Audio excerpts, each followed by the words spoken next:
Hi viewers, how are you? I hope you are doing well. I am Sarfraz and you are watching Digital IT Fixer.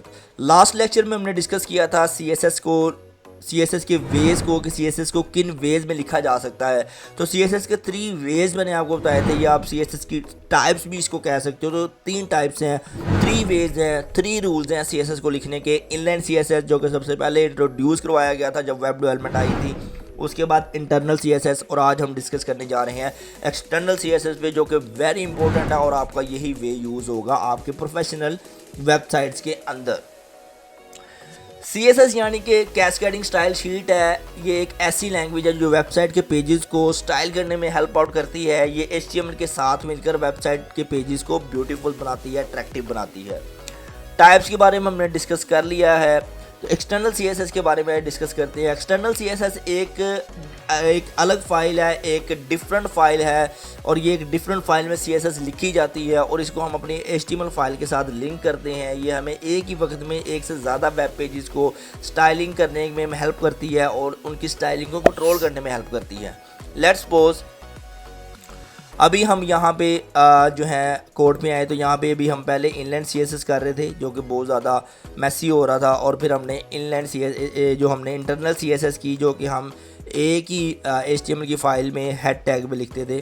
तो अगर यहाँ पे 1000 लाइनों का code होगा CSS का और 1000 लाइनों का कोड होगा HTML का, तो बहुत बड़ी फ़ाइल हो जाएगी और इसको चेंज करना बड़ा मुश्किल हो जाएगा।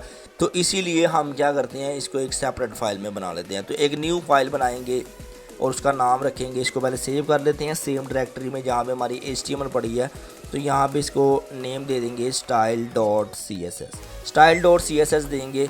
तो यहाँ पे अब हम क्या कर सकते हैं, अपने इस कोड को जो स्टाइल टैग के अंदर कोड है, इसको यहाँ से कट करके यहाँ पे पेस्ट कर लेते हैं, और ये यहाँ पे जो हेड टैग के अंदर स्टाइल टैग है, इसको रिमूव कर देते हैं। अब क्या होगा, इसके बेनिफिट्स क्या हैं। लेट्स सपोज आपके पास मल्टीपल पेजेस हैं, लेट्स सपोज 50, 100, 1000 पेजेस हैं, तो उनका हेडर तो फुटर तो सेम रहेगा ना, और उनका हेडर फुटर का कोड हमें बारी बारी यहाँ पे लिखने की बजाय हम क्या करेंगे, एक ही स्टाइल शीट में डाल देंगे और उस स्टाइल शीट को हर पेज के साथ लिंक कर देंगे।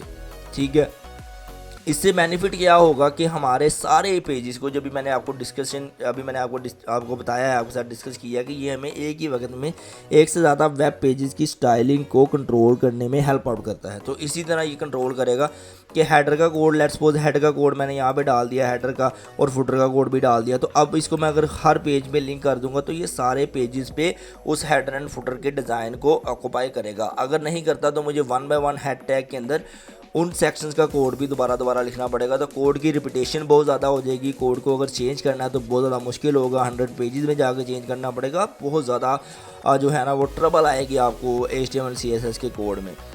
तो अभी हम डिस्कस कर रहे थे और इसको डिटेल से डिस्कस कर लेते हैं कि why use external CSS। External CSS को यूज़ करने के कुछ बेनिफिट्स हैं। कोड जो है वो बिल्कुल एक क्लियर कोड होगा और इसको जो है वो मेंटेनेंस करना बहुत ईजी होगा, जो भी मैंने डिस्कस किया। वेबसाइट की स्पीड बेटर हो जाएगी। मल्टीपल पेजेस की स्टाइलिंग को हम एक ही जगह से कंट्रोल कर सकते हैं। तो अब हम बात करते हैं कि हमने इसको लिंक कैसे करना है, एक्सटर्नल जो है वो CSS को लिंक कैसे करना है। तो एक्सटर्नल CSS को HTML में लिंक करने के लिए, ऐड करने के लिए हमें लिंक टैग इस्तेमाल करना पड़ेगा। ये टैग हमारे HTML के हेड सेक्शन में रखा जाएगा।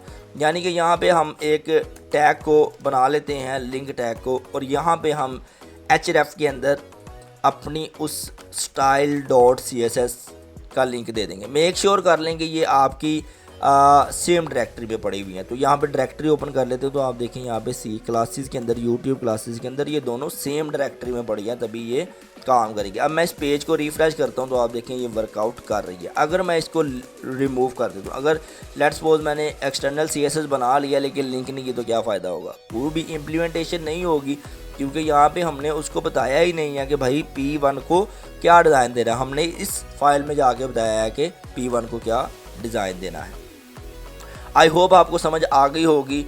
आज हमने जो है एक्सटर्नल CSS के बारे में सीखा है, इसके फ़ायदे देखे हैं और इस तरह इसको अपनी फाइल में कैसे ऐड करते हैं उसको देखा है।